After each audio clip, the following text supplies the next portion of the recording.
First class में आपको पढ़ा दिया था endoplasmic reticulum, Golgi body, lysosome और राइबोस सॉरी वैक्यूल पढ़ा दिया था। ठीक है, अब नेक्स्ट हम उसके आगे देखना चाहते हैं, देखते हैं। ठीक है, तो चलिए देखते हैं, स्टार्ट करते हैं। अगला जो हमारा टॉपिक है राइबोसोम। ठीक है, क्या बोलते हैं, राइबोसोम। तो राइबोसोम को पहली बात तो डिस्कवर किसने किया था, रॉबिन्सन एवं ब्राउन ने किया था। इनका नाम क्या है, रॉबिन्सन, यानी सबसे पहले डिस्कवर यानी खोज करने वाले, राइबोसोम की खोज करने वाले वैज्ञानिक का नाम क्या है, रॉबिन्सन एवं ब्राउन नाम है। ठीक है, अब इन्होंने खोज तो लिया, ठीक है, अच्छी बात है, खोजे हैं। अब उसके बाद ये इन्होंने कहाँ खोजा था, पादप कोशिका में खोजा था। कहाँ पे खोजा था, ध्यान रखना, कहाँ पे खोजा था, डिस्कवर किया था, पादप कोशिका में, यानी प्लांट सेल में किया था, ये प्लांट सेल में किया था। बट यहाँ पे सन 1955 में फिर से इसको हमने क्या बोला, पैलाडे ने, पैलाडे एक साइंटिस्ट है, उन्होंने कहाँ पे खोजा, जंतु कोशिका में खोजा। ठीक है, ध्यान रखना, राइबोसोम को सर्वप्रथम किसने देखा था, रॉबिन्सन एवं ब्राउन नाम के जो साइंटिस्ट थे, इन्होंने देखा, किसमें देखा था, पादप कोशिका में। फिर पैलाडे ने किसमें देखा था, जंतु कोशिका में। बट यहाँ पे जो राइबोसोम है उसको हम पैलाडे पार्टिकल्स भी बोलते हैं। ओके, क्या बोलते हैं, पैलाडे पार्टिकल्स भी बोलते हैं। ठीक है, अब यहाँ पे जो राइबोसोम होता है, मैंने आपको जब सेल ऑर्गेनिल्स पढ़ाया है तो वहां पे राइबोसोम देखे होंगे कि सेल नॉन बाउंडेड है, यानी इसके सराउंडिंग में किसी भी टाइप की मेम्ब्रेन नहीं होती है। तो राइबोसोम एक तरह का नग्न, नग्न का मतलब होता है झिल्ली रहित, राइबो न्यूक्लियो प्रोटीन होता है। ठीक है, ये जो होता है प्रोटोप्लाज्मिक पार्टिकल्स होता है। कैसा पार्टिकल्स होता है, प्रोटोप्लाज्मिक पार्टिकल होता है। ध्यान रखना, राइबोसोम क्या होता है, नग्न होता है, ribo nucleo protein protoplasmic particles होता है। ठीक है, नग्न का मतलब होता है इसके सराउंडिंग में किसी भी तरह की मेम्ब्रेन नहीं प्रेजेंट है। ध्यान रखना, ये नॉन मेम्ब्रेन बाउंड स्ट्रक्चर होता है, इसके सराउंडिंग में किसी भी टाइप की मेम्ब्रेन नहीं होता है। ठीक है, अब ये जो राइबोसोम होता है बेटा, ये टू टाइप्स का होता है। जो राइबोसोम होता है ये कितने टाइप्स का होता है, टू टाइप्स का होता है। एक होता है 70S टाइप का, एक होता है कौन कौन से टाइप का होता है, 70S टाइप का होता है। ठीक है, और एक जो होता है, एक होता है 80S टाइप का, एक होता है 70S टाइप का, एक होता है 80S टाइप का। ठीक है, अब यहाँ पे जो ये 70S टाइप का राइबोसोम होता है, ये प्रोकैरियोटिक राइबोसोम होता है। तो ध्यान रखना, प्रोकैरियोटिक कोशिका द्रव्य राइबोसोम।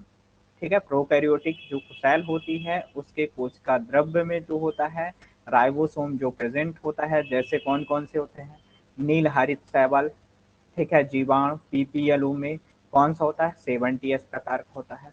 तथा इसकी दो इकाइयां होती है, दो इकाइयां का मतलब होता है ये जो राइबोसोम होता है दो भागों में बटा होता है। इसकी सबसे बड़ी इकाई जो होती है 70S होती है, और छोटी इकाई का नाम क्या है, 30S होती है। ठीक है, फिर स्तनपायी का मतलब होता है जो वर्टिब्रेट होते हैं, मैमल्स होते हैं, उनके माइट्रोकॉन्ड्रिया में राइबोसोम का क्या होता है, राइबोसोम होता है। अब यहाँ पे जो एस होता है, एस का मान मतलब क्या होता है, अवसादन गुणांक, सेडिमेंटेशन कॉफिशियंट, क्या होता है, सेडिमेंटेशन कॉफिशियंट होता है। ठीक है, बट यही जो राइबोसोम होता है 70S राइबोसोम जो होता है, यदि यही मैमल्स में होता है तो उसका अवसादन गुणांक कितना होता है, 55S होता है। ठीक है, यहाँ पे जो 55S है, 30S है, तो इसको मापने की इकाई होती है, यूनिट होती है। एस जो होता है इसको मापने की इकाई, जैसे आप कोई भी चीज मापते हो, यहाँ पे ये एस होगा। जब कोई चीज आप मापते हो तो उसको किससे मापते हो, वेट मापते हो तो वजन, किलो, केजी, मीटर, लीटर, इससे मापते हो। इसी तरह इसको मापने की इकाई जो होती है सेडिमेंटेशन कॉफिशिएंट एस होती है। ओके, यहाँ पे फिर आगे यदि हम देखें तो प्रोकैरियोटिक राइबोसोम आपने देखा 70S होता है, इसकी दो सब यूनिट होती है, 50S और 30S होती है। ठीक है, अब यही जो राइबोसोम 70S राइबोसोम जो होता है, यही दो चीजों में और पाया जाता है, एक पाया जाता है माइटोकॉन्ड्रिया में और दूसरा पाया जाता है किसमें, क्लोरोप्लास्ट में। दो यहाँ पे सेल हैं जिनमें ये राइबोसोम क्या होता है, पाया जाता है। किसमें पाया जाता है, ध्यान रखना।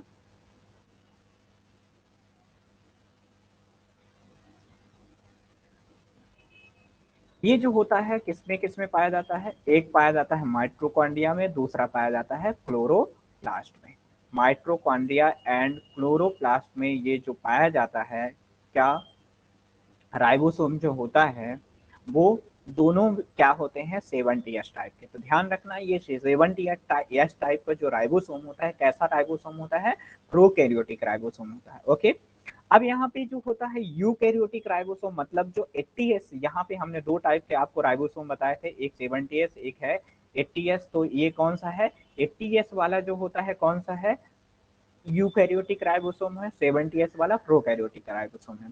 तो यहाँ पे यूकैरियोटिक कोशिका द्रव्य में जो राइबोसोम होता है वो कौन सा होता है, 80S पाया जाता है। कितना पाया जाता है, 80S टाइप का होता है। कौन से टाइप का होता है, 80S टाइप का होता है। ठीक है, किस टाइप का होता है, 80S टाइप के। इसकी सब यूनिट्स क्या होती हैं, 60S और 40S होती है। ठीक है, इतना समझ में आया कि नहीं। तो राइबोसोम की खोज किसने की, रॉबिन्सन एवं ब्राउन ने पादप कोशिका में देखा। पैलाडे ने किसमें देखा, जंतु कोशिका में देखा। जो राइबोसोम होता है ये नग्न होता है। इसमें क्या होता है, राइबो न्यूक्लियोप्रोटीन प्रोटोप्लाज्मिक पार्टिकल्स होता है ये। ठीक है, ये दो टाइप का होता है, एक 70S एक 80S होता है। प्रोकैरियोटिक राइबोसोम जो होता है 70S, यूकैरियोटिक जो होता है 80S होता है। ओके, चलिए आगे देखते हैं। अब फंक्शन यदि हम देखें, इसके कार्य देखें राइबोसोम के, तो क्या होता है, मुक्त राइबोसोम अश्रावक प्रोटीन संश्लेषित करते हैं। मतलब ये क्या होते हैं, जो राइबोसोम होते हैं ये क्या करते हैं, प्रोटीन संश्लेषण। मेन फंक्शन आप याद करके रखिए, क्या मेन फंक्शन आप याद करके रखिए कि जो राइबोसोम होते हैं बेटा, वो क्या करते हैं, प्रोटीन संश्लेषण करते हैं। क्या करते हैं, प्रोटीन संश्लेषण करते हैं। ठीक है, राइबोसोम क्या करते हैं, प्रोटीन संश्लेषण करते हैं। ठीक है, राइबोसोम क्या करते हैं, प्रोटीन संश्लेषण करते हैं। इतनी चीजें समझ में आई कि नहीं आई। राइबोसोम क्या करते हैं, प्रोटीन संश्लेषण करते हैं। ओके, ठीक है, आगे देखो। राइबोसोम क्या करते हैं, प्रोटीन संश्लेषण करते हैं।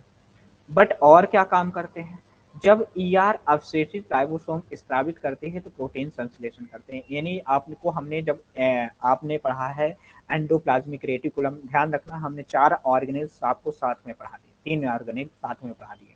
कौन कौन से, एंडोप्लाज्मिक रेटिकुलम, गोल्गी बॉडी और क्या, लाइसोसोम और वैक्यूल। ये चारों जो होते हैं ये एंडोमेम्ब्रेन सिस्टम के पार्ट्स होते हैं। आप देख रहे थे कि एक बना रहा था, एक उसको पैकिंग कर रहा था, एक ट्रांसपोर्ट कर रहा था, एक में पैकिंग हो रही थी और एक जो होता है पैक करने का काम कर रहा था। तो सब में आपने अलग अलग देखा, फंक्शन देखा। ठीक है, तो यहाँ पे जो होता है, तो प्रोटीन का संश्लेषण कौन करता है, ईआर करता है। ध्यान रखना, सॉरी, राइबोसोम का निर्माण कौन करता है, ईआर करता है। ध्यान रखना, राइबोसोम का निर्माण कौन करता है, ईआर करता है। लेकिन प्रोटीन संश्लेषण का काम कौन करता है, राइबोसोम करता है। यानी राइबोसोम का निर्माण कौन करता है, ईआर। लेकिन ईआर तो किसका कर रहा है, राइबोसोम का। लेकिन राइबोसोम किसका निर्माण कर रहा है, वो करता है प्रोटीन का। इतना समझ में आया। प्रोटीन यानी ईआर जो होता है वो किसका कौन करता है, ईआर का फॉर्मेशन कौन करता है, सॉरी, ईआर किसका फॉर्मेशन करता है, ईआर जो होता है वो किसका फॉर्मेशन कर रहा, वो लाइसोसोम का कर रहा, सॉरी राइबोसोम का कर रहा। किसका कर रहा, राइबोसोम का। ठीक है, किसका कर रहा, राइबोसोम का। ठीक है, इतनी चीजें समझ में आई कि नहीं आएगी आपकी। देखो आगे देखो, इधर देख लो। ईआर जो होता है वो किसका संश्लेषण कर रहा है, ये कर रहा है राइबोसोम का स्त्रावण। ठीक है, ईआर किसका कर रहा है, राइबोसोम का स्त्रावण कर रहा है। इतना चीजें समझ में आई। चलिए आगे देखें। प्रोटीन संश्लेषण के दौरान कई राइबोसोम एक उभय मैसेंजर आरएनए पर श्रृंखला का निर्माण करते हैं। मतलब क्या है, जब प्रोटीन संश्लेषित हो रहा होता है तो जो आरएनए जो होता है, क्या राइबोसोम जो होता है आरएनए पर क्या करता है, मान लीजिए ये राइबोसोम होता है, आपको पता है कि राइबोसोम जो होता है शादीशुदा नहीं होता है, मतलब क्या होता है, सिंगल होता है, ध्यान रखना। राइबोसोम को याद करने की एक ट्रिक है, क्या ट्रिक है, राइबोसोम की शादी नहीं हुई है, ये क्या है, सिंगल है। सिंगल मतलब ये क्या होता है, एक सिंगल स्ट्रैंड होगा, यदि डीएनए होता है यहीं पे तो ये डबल स्ट्रैंड होता है, ठीक है। अब ये मान लीजिए क्या हो गया, राइबोसोम हो गया, सिंगल स्ट्रैंड है। अब क्या होता है कि राइबोसोम पर जो आरएनए पर राइबोसोम इस तरह से क्या करता है, इस तरह से क्या होता है, बहुत सारे एक साथ क्या होते हैं, अरेंज हो जाते हैं। और जब बहुत सारे एक साथ राइबोसोम क्या होते हैं, अरेंज हो जाते हैं, तो उसको हम बोलते हैं पॉलीसोम। क्या बोलते हैं बेटा, पॉलीसोम। इस तरह से जब आरएनए जो होते हैं, आरएनए के ऊपर जब बहुत सारे जो होते हैं राइबोसोम जो होते हैं इस तरह से क्या होते हैं, अरेंज हो जाते हैं, इसको हम क्या बोलते हैं, पॉलीसोम बोलते हैं, ठीक है। पॉली राइबोसोम या बहुगुण सूत्र यानी पॉलीसोम बोलते हैं, ठीक है। तो आरएनए श्रृंखला का निर्माण करते हैं, तो बहुत सारे जब आरएनए यानी आरएनए पर क्या मिल जाते हैं, आरएनए पर बहुत सारे राइबोसोम अरेंज हो जाते हैं, तो उसको हम क्या बोलते हैं, पॉलीसोम बोलते हैं, ठीक है। आगे देखें, चलो आगे देखते हैं। ये है दो टाइप के राइबोसोम, ये क्या होंगे, राइबोसोम के संरचना है। अब देखो यहाँ पे दो टाइप के राइबोसोम है, एक हो गया प्रोकैरियोटिक राइबोसोम और एक है यूकैरियोटिक राइबोसोम। अभी आपने देखा कि प्रोकैरियोटिक राइबोसोम जो होता है वो क्या होता है, 70S टाइप का होता है, इस टाइप का होता है 70S। और यूकैरियोटिक राइबोसोम आपने देखा ये कितने टाइप का होता है, 80S टाइप का होता है, कितने टाइप का होता है, 80S टाइप का होता है, ठीक है। अब यहाँ पे जो प्रोकैरियोटिक राइबोसोम होती है तो इसकी देख रहे हैं 50S जो होती है लार्जेस्ट सब यूनिट होती है, लार्जेस्ट यानी बड़ी वाली सब यूनिट होती है। 50S क्या होती है, बड़ी वाली सब यूनिट होती है, 30S होती है छोटी वाली सब यूनिट। अब इसकी भी बहुत सारी यूनिट सब यूनिट होती है, जैसे 50S में 23S और 5S RRNA होता है, ध्यान रखना, ठीक है। और 30S में 60S RNA होता है। मतलब यहाँ पे क्या होता है, जो राइबोसोम होता है वो कितने आरएनए का मिलकर बना होता है और राइबोसोम का मिलकर बन रहा है, यानी यहाँ पे आरएनए भी होता है, ठीक है। यहाँ पे क्या हो गया, तो 50S की 23S और 5S हो गया 6 और 30S के 60S राइबोसोम होता है, ठीक है। 60S में क्या होता है, प्रोकैरियोटिक राइबोसोम भी कितने टाइप का होता है, ये इसमें भी कई भाग में डिवाइड है, दो भाग में डिवाइड है। 60S क्या है, लार्जेस्ट यूनिट, 40S क्या हो गया, स्मॉलेस्ट यूनिट। अब 60S भी कई सारे उसमें डिवाइड है, तो इसमें 28S 26S 28 मेनली जो होती है 28S होती है, इसको बहुत कम मानते हैं, इसको रहने दे। 28S और 5S होता है और 40S में क्या होता है, 18S RNA होता है। इतना समझ में आया कि नहीं। तो प्रोकैरियोटिक राइबोसोम में 50S 30S, यूकैरियोटिक राइबोसोम में क्या होता है, 60S और 40S होता है, ठीक है। आगे चले, चलो आगे देखते हैं। अगला है माइटोकॉन्ड्रिया। यहाँ पे आपने देखा राइबोसोम के बारे में आपने पढ़ा, राइबोसोम देखा कि फंक्शन क्या है उसका, उसका मेन फंक्शन है प्रोटीन संश्लेषण करना और स्त्रावण करना जो होता है। तो बहुत सारे जब आरएनए एक साथ मिल जाते हैं पॉलीसोम का निर्माण करते हैं, ये सब यूनिट आपने देख लिया। आगे देखते हैं, अगला क्या है, माइटोकॉन्ड्रिया, ठीक है। अब माइटोकॉन्ड्रिया जब हम पढ़ ही रहे हैं तो पहले हम इसके बारे में बात कर लेते हैं। माइटोकॉन्ड्रिया के पहले हम स्ट्रक्चर देख लेते हैं। ये है माइटोकॉन्ड्रिया का स्ट्रक्चर, इसका स्ट्रक्चर है माइटोकॉन्ड्रिया का। अब माइटोकॉन्ड्रिया में आप देखेंगे कि ये एक्चुअल में डबल मेम्ब्रेन बाउंडेड स्ट्रक्चर होता है। डबल मेम्ब्रेन का मतलब होता है यह दोहरी झिल्ली युक्त संरचना होता है। कैसा होता है, दोहरी झिल्ली युक्त संरचना होता है, ठीक है। माइटोकॉन्ड्रिया कैसा होता है, दोहरी झिल्ली युक्त संरचना होता है, ठीक है। अब यहाँ पे आप जो देख रहे हैं, क्या देख रहे हैं, यहाँ पे आप देखेंगे कि ये जो इस तरह से है ये क्या है, आउटर मेम्ब्रेन हो गई, क्या हो गई बेटा, ये वाली जो लेयर हो गई वो क्या हो गई, आउटर मेम्ब्रेन हो गई, ये वाली लेयर, ठीक है। फिर इसी लेयर में आप देख रहे हैं कि ये कुछ इस तरह से इसमें आपको फोल्डिंग दिख रही है, दिख रही है। ये अंदर वाले में ये इनर मेम्ब्रेन हो जाएगी, क्या हो जाएगी, इनर मेम्ब्रेन। अब एक्चुअल में यहाँ पे फोल्डिंग थोड़ा अलग तरीके दिया है, ठीक है। अब यहाँ पे मान लीजिए एक ये स्ट्रक्चर हुआ और इसके अंदर कुछ इस तरीके से क्या होते हैं, फोल्डिंग होती है, इस तरह से फोल्डिंग होती है। अब यहाँ पे थोड़ा अलग तरीके से बन पा रहा है, लेकिन हाँ इसी तरह से क्या होती है, इसमें फोल्डिंग होती है। अब ये जो फोल्डिंग होती है एक फिंगर लाइक प्रोजेक्शन, यहाँ पे ये देखोगे तो ये देखोगे स्ट्रक्चर तो कैसे दिख रहे हैं, फिंगर लाइक प्रोजेक्शन होते हैं, ठीक है। कैसा होता है, फिंगर लाइक प्रोजेक्शन। ध्यान रखना इसमें डबल मेम्ब्रेनेज स्ट्रक्चर है। डबल मेम्ब्रेनेज स्ट्रक्चर मतलब आउटर मेम्ब्रेन और इनर मेम्ब्रेन में क्या होगा, ये यानी डिवाइड होगा। तो ये इनर मेम्ब्रेन जो हो गए अंदर में वाली मेम्ब्रेन और आउटर मेम्ब्रेन में डिवाइड होती है। फिर इनमें जो फिंगर लाइक प्रोजेक्शन आपको दिख रही है, इन फिंगर लाइक प्रोजेक्शन को हम बोलते हैं बेटा क्रिस्टी। क्या बोलते हैं, क्रिस्टी बोलते हैं। फिंगर लाइक प्रोजेक्शन को हम क्या बोलते हैं, क्रिस्टी बोलते हैं, ठीक है।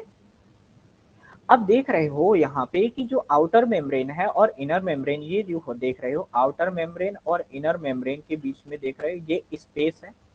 तो इस स्पेस को हम बोलते हैं इंटरमेम्ब्रेनल स्पेस। इंटरमेम्ब्रेनल स्पेस या इसी को बोलते हैं, क्या बोलते हैं, पेरिकॉन्ड्रियल स्पेस। क्या बोलते हैं, पेरिकॉन्ड्रियल स्पेस। ध्यान रखना, पेरिकॉन्ड्रियल स्पेस बोलते हैं इसी को। हम और किस नाम से जानते हैं, पेरिकॉन्ड्रियल स्पेस के नाम से जानते हैं। क्या किस नाम से जानते हैं,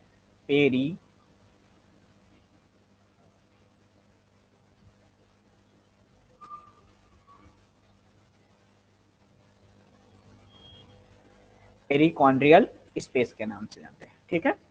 अब इसमें क्या होता है, लिक्विड भरा होता है। इसमें क्या भरा होता है, लिक्विड भरा होता है। और इस लिक्विड का नाम होता है क्या, मैट्रिक्स।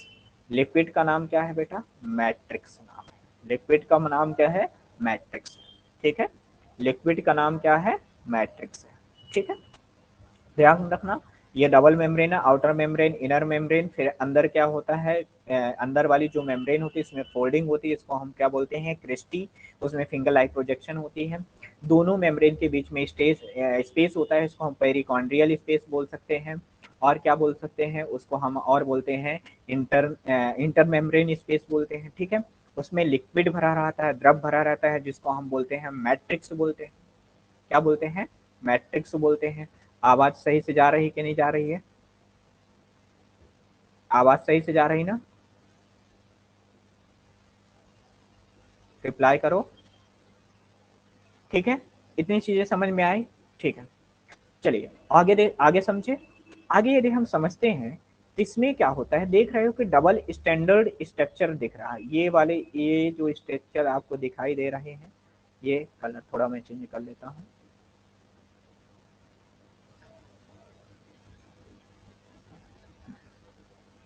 आप यहाँ पे ये जो स्ट्रक्चर आप देख रहे हो इस तरह से डबल स्टैंडर्ड, ये वाले बेटा यही तो डीएनए है। ये जो स्ट्रक्चर आप देख रहे हो ये क्या होता है, डीएनए होता है। डबल स्टैंडर्ड क्या होता है, ये डीएनए होता है, ठीक है। अब क्या हुआ, डीएनए हो गया। अब इसमें क्या होता है, राइबोसोम होता है। क्या होता है, राइबोसोम। यहाँ पे और ये जो डॉट डॉट डॉट डॉट ये वाले आपको स्ट्रक्चर दिख रहे हैं, ये राउंड राउंड से, इनको हम क्या बोलते हैं, राइबोसोम। अब यहाँ पे एक चीज और यहीं पे आप समझ लो, राइबोसोम के बारे में थोड़ा और मैं आपको बता देता हूँ। बेटा ये जो राइबोसोम है यहाँ पे, ये जो राइबोसोम इसमें प्रेजेंट है, ये राइबोसोम होता है 70S राइबोसोम। कौन सा राइबोसोम होता है, 70S राइबोसोम होता है, ओके। इतनी चीजें समझ में आए, ठीक है। अब और क्या होता है इसमें, जब क्या होता है, माइट्रोकॉन्ड्रिया होता है। माइट्रोकॉन्ड्रिया को हम और एक नाम से जानते हैं, आपको पता है माइट्रोकॉन्ड्रिया के नाम से हम जानते हैं क्या, माइट्रोकॉन्ड्रिया एक नाम से और जानते हैं, किस नाम से जानते हैं, power house of the cell. कोशिका का पावर हाउस किसे हम बोलते हैं, माइट्रोकॉन्ड्रिया को बोलते हैं, ठीक है।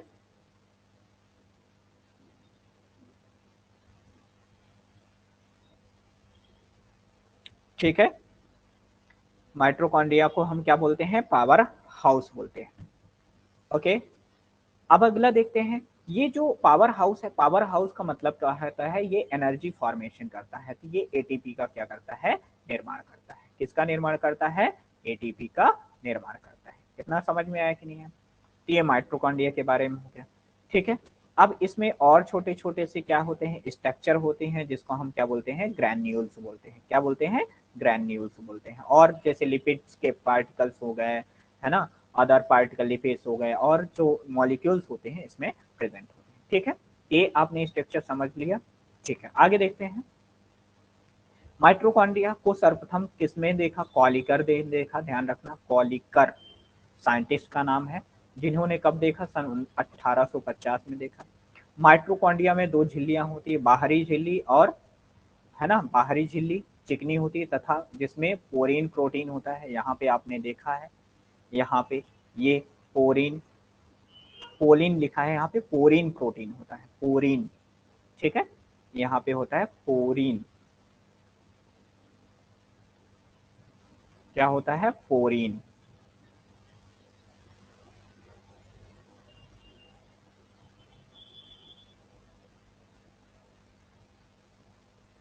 ठीक है, यहाँ पे पोरीन प्रोटीन होता है। ठीक है, ओके। तो यहाँ पे जो होता है पोरीन प्रोटीन होता है, जो चैनल का निर्माण करती है। किसका निर्माण करती है, चैनल का निर्माण करती है। चैनल का मतलब क्या होता है, जैसे आपने देखा हो ना, घरों में चैनल गेट लगा होता है, तो चैनल गेट में क्या होता है, आप इसको ऐसे किए, ऐसे किए, बंद कर चालू करने का काम होता है। ठीक है, तो ये किसका निर्माण करते हैं, चैनल का निर्माण करते हैं। आंतरिक माइटोकॉन्ड्रिया झिल्ली क्या होती है, माइटोकॉन्ड्रिया में अर्ध पारगम होती है। कैसी होती है, सेमी परमेबल होती है। ठीक है, तथा पदार्थों को माइटोकॉन्ड्रिया के अंदर बाहर करने का कार्य करती है, यानी नियमन करती है, यानी रेगुलेशन करती है। ठीक है, अब इसमें क्या होता है, अंतर्वलयन होता है, यानी जो अंदर वाली झिल्ली होती है, इसमें क्या होता है, अंतर्वलयन। अंतर्वलयन का मतलब होता है फोल्डिंग होती है। ठीक है, जैसे आप देखते हो साड़ी पहनते हैं तो उसको फोल्ड करते हैं, उसी तरह इसमें भी क्या होती है, फोल्डिंग होती है। उस फोल्डिंग का नाम क्या होता है बेटा, क्रिस्टी होती है ना। अब क्रिस्टी में क्या होता है, इसमें जो क्रिस्टी है उसमें एक एंटीना लाइक स्ट्रक्चर होता है, जिसको हम बोलते हैं ऑक्सीसोम। बहुत इंपॉर्टेंट है ये। यहाँ पे एंटीना लाइक जो स्ट्रक्चर होता है, उसको हम बेटा क्या बोलते हैं, ऑक्सीसोम बोलते हैं। क्या बोलते हैं, एंटीना लाइक जो स्ट्रक्चर होता है, उसको हम क्या बोलते हैं, ऑक्सीसोम बोलते हैं। एंटीना लाइक जो स्ट्रक्चर है, उसको हम क्या बोलते हैं, ऑक्सीसोम। ये एंटीना लाइक स्ट्रक्चर जो है, उसको हम क्या बोलते हैं, ऑक्सीसोम बोलते हैं। अब ये जो ऑक्सीसोम होता है, तो हमने आपको लास्ट क्लास में हमने लिपिड पार्टिकल बताया था, तो इसमें दो पार्ट होते हैं। इस तरह से पार्ट होता है, ये होता है। इसके हेड पार्ट को हम बोलते हैं एफ नॉट। क्या बोलते हैं, एफ नॉट। और टेल वाले पार्ट को हम बोलते हैं F1। क्या बोलते हैं, F1। ठीक है, तो ऑक्सीसोम के दो पार्ट हो गए, एक हेड हो गए, एक टेल हो गए। तो हेड को क्या बोलते हैं, F0। F0 का मतलब होता है F0।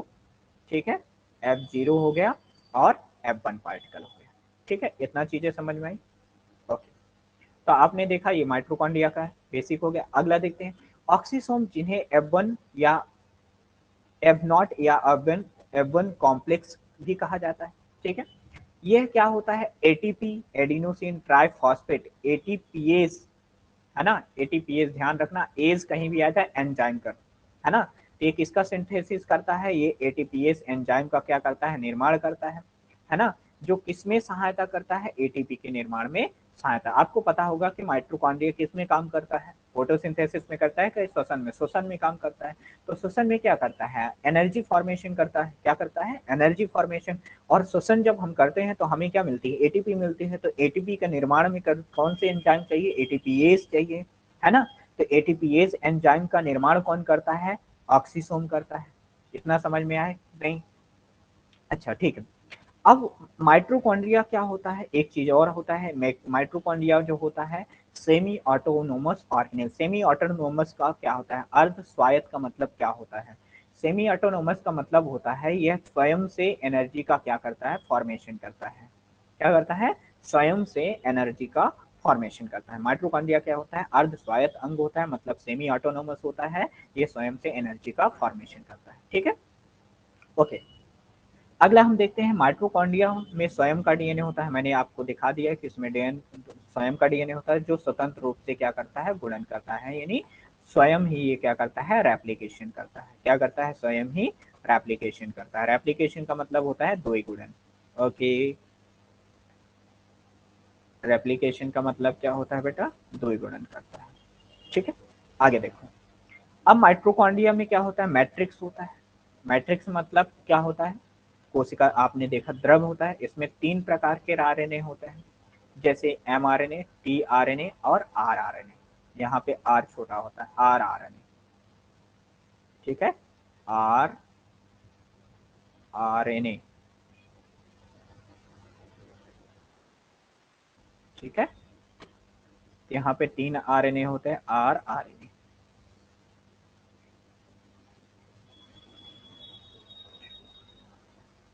ठीक है, माइटोकॉन्ड्रिया के आधाती में उसके स्वयं का राइबोसोम होता है। आपको पता है, मैंने आपको अभी पहले ही बता दिया, 70S, जिसमें 55S जो होती है इसकी सब यूनिट होते हैं। माइटोकॉन्ड्रिया की कुछ स्वयं ही कुछ संरचनाएं प्रोटीन्स का संश्लेषण करती हैं। आपको पता ही है कि जो माइटोकॉन्ड्रिया क्या करता है, प्रोटीन संश्लेषण का काम कभी करता है। इसमें प्री एग्जिस्टिंग माइक में विभाजन से बनते हैं। ये क्या होते हैं, जब कोशिका विभाजन होती है तो पुरानी कोशिकाओं का जब विभाजन हो रहा होता है, जब ही क्या होता है, माइटोकॉन्ड्रिया का निर्माण हो जाता है। ठीक है, आगे देखते हैं। ये स्ट्रक्चर आपको हमने समझा दिया है। नेक्स्ट अगला है लवक। लवक को हम क्या बोलते हैं, प्लास्टिड। तो प्लास्टिड क्या होते हैं, आपने देखा होगा कि पढ़ा भी होगा कि जो प्लांट होता है, क्या होता है, प्लांट जो होता है वो किसकी उपस्थिति के कारण क्या होते हैं, हरे होते हैं। प्लांट जो होते हैं किसकी उपस्थिति के कारण हरे होते हैं, ऑप्शन आपको पता हो तो बता दूं। क्लोरोफिल।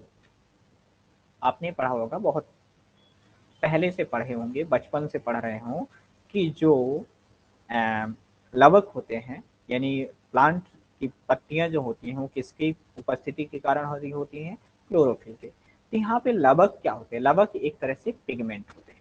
क्या होते हैं, पिगमेंट होते हैं। पिगमेंट का काम क्या होता है, कलर को परिवर्तित करना। ठीक है, तो पिगमेंट जो होते हैं ये 3 टाइप के होते हैं। एक होता है क्लोरोप्लास्ट, एक होता है ल्यूकोप्लास्ट, एक होता है क्रोमोप्लास्ट। क्लोरोप्लास्ट आपको पता है कि एक अलग ही पिगमेंट होता है जो हरा कलर का होता है, जिसकी उपस्थिति के कारण जो लीफ होती है वो ग्रीन होती है, हरी होती है। उसके बाद जो होता है अवर्णी लवक होता है ल्यूकोप्लास्ट, जिसमें कोई कलर नहीं होता, रंगहीन होता है।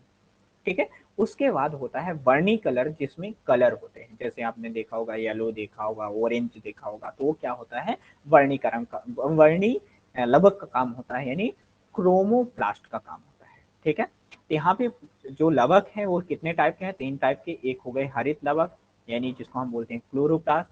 एक होता है अवर्णी, यानी जिसको हम बोलते हैं ल्यूकोप्लास्ट।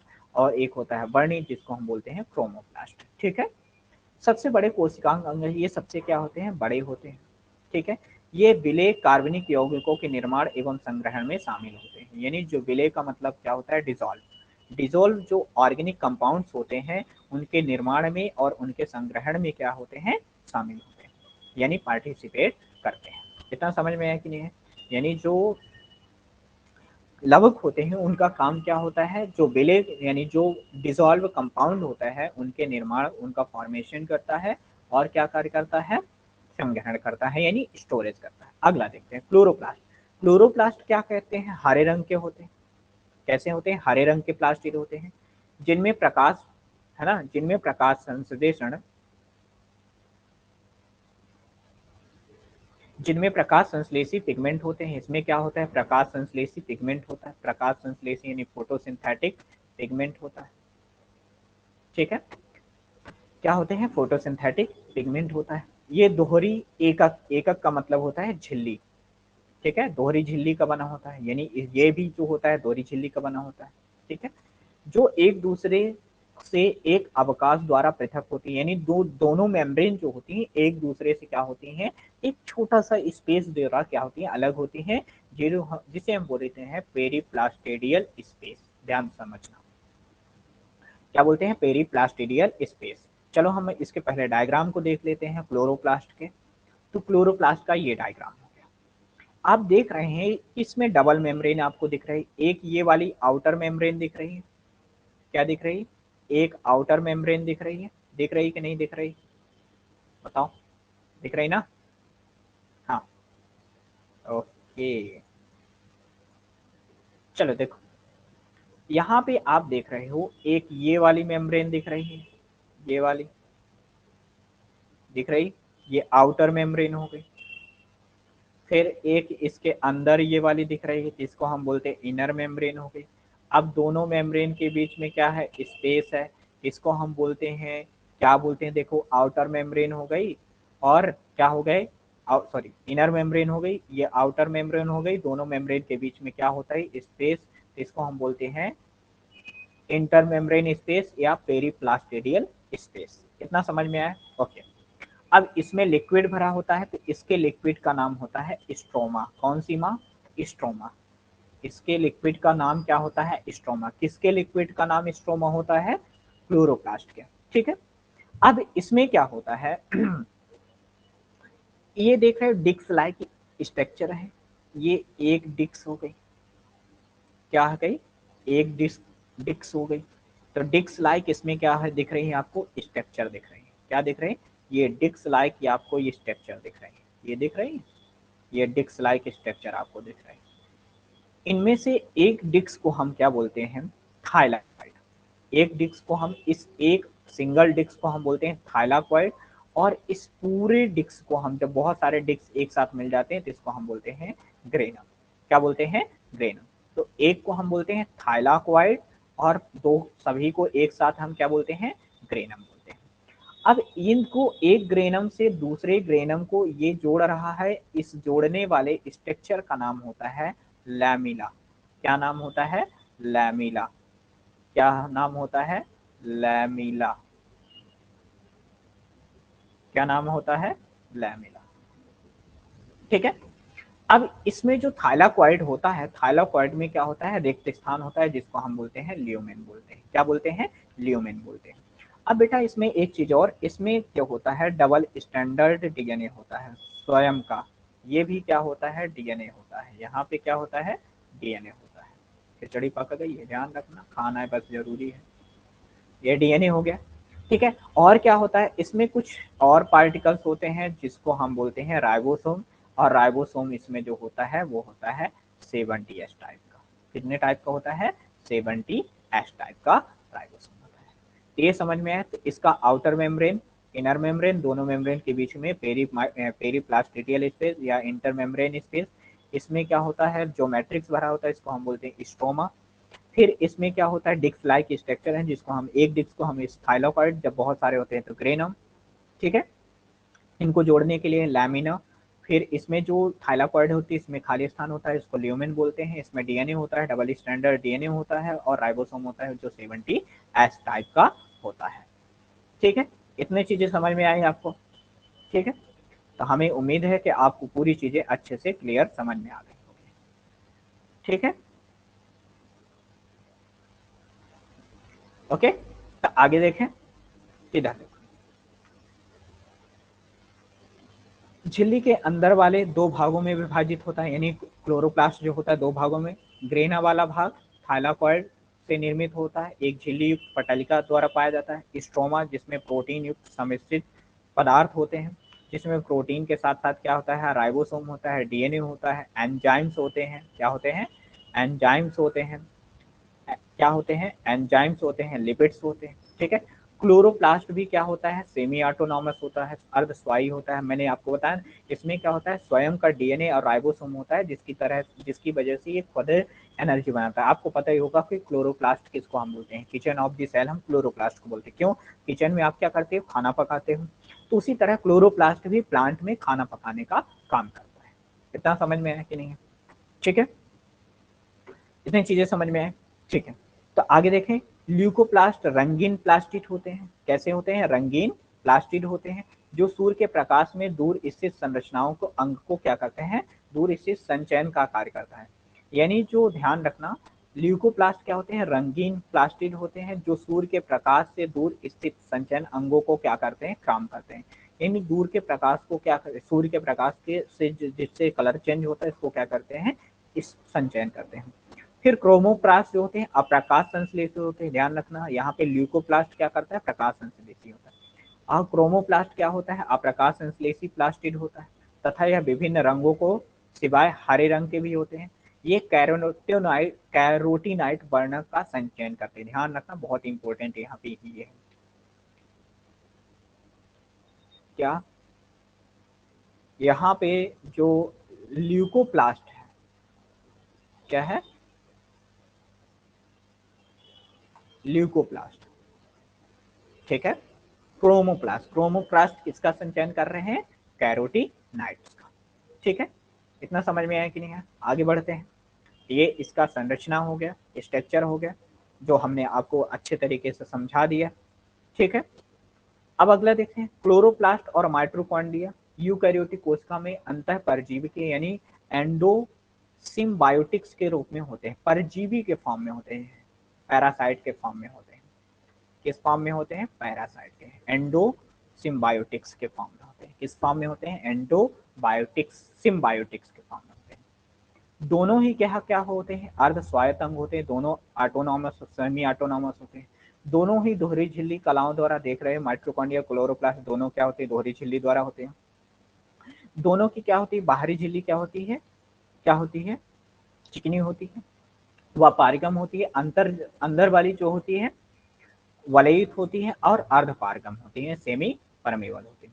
दोनों में डीएनए होता है, 3 प्रकार के होते हैं, और राइबोसोम जो होते हैं, आरएनए जो होता है, डीएनए एवं आरएनए एवं 70 प्रकार के राइबोसोम पाए जाते हैं। दोनों ही ऊर्जाकारी होते हैं, यानी एनर्जी ट्रांसड्यूसिंग होते हैं, दोनों ही होते हैं। समान क्रिया विधियों द्वारा एटीपी का क्या करते हैं? निर्माण। समान क्रियाविधि के द्वारा क्या करते हैं? एटीपी का निर्माण करते हैं। दोनों ही केवल कहाँ पाए जाते हैं? यूकैरियोटिक कोशिका में पाए जाते हैं, प्रोकैरियोटिक कोशिका में अनुपस्थित होते हैं। यहाँ पे ये इंपॉर्टेंट पॉइंट, ठीक है। ये किसके बारे में हो गया? माइटोकॉन्ड्रिया और क्लोरोप्लास्ट के बारे में हो गया। इतनी चीजें समझ में आए। अब फंक्शन देख लो। क्लोरोप्लास्ट प्रकाश संश्लेषण का केंद्र होता है, यानी क्लोरोप्लास्ट क्या करता है? फोटोसिंथेसिस करता है। फिर और प्रोटीन लवक यानी एल्यूरोप्लास्ट होता है, प्रोटीन का संचयन करते हैं। किसका संचयन करते हैं? प्रोटीन का, जैसे भुट्टा में। फिर ये क्या होते हैं? अमाइलोप्लास्ट, यानी जो क्लोरोप्लास्ट होते हैं कई टाइप के होते हैं। अमाइलोप्लास्ट, ये अमाइलोप्लास्ट होते हैं, यानी ये किसका स्टोरेज करते हैं? स्टार्च का, जैसे गेहूं हो गया, कद हो गया, गेहूं के दाने हो गया, आलू हो गया, ठीक है। तेल है ना, तेल लवक हो गया। लायोप्लास्ट हो गया, ये लिपिड्स और वसा का संचयन करते हैं। उदाहरण अरंडी, क्या? अरंडी हो गए, है ना, और बीजों का भ्रूण हो गया, एंडोस्पर्म हो गया, ठीक है। ये क्या हो गए? अलग अलग टाइप के क्लोरोप्लास्ट हो गए, ठीक। तो इतनी चीजें आपको समझ में आई, जितना आपने आज पढ़ा पूरी चीजें समझ में आई, ठीक है। तो हमने आज आपको क्या क्या चीजें पढ़ाई? हमने आपको आज पढ़ाया, ध्यान से देखना,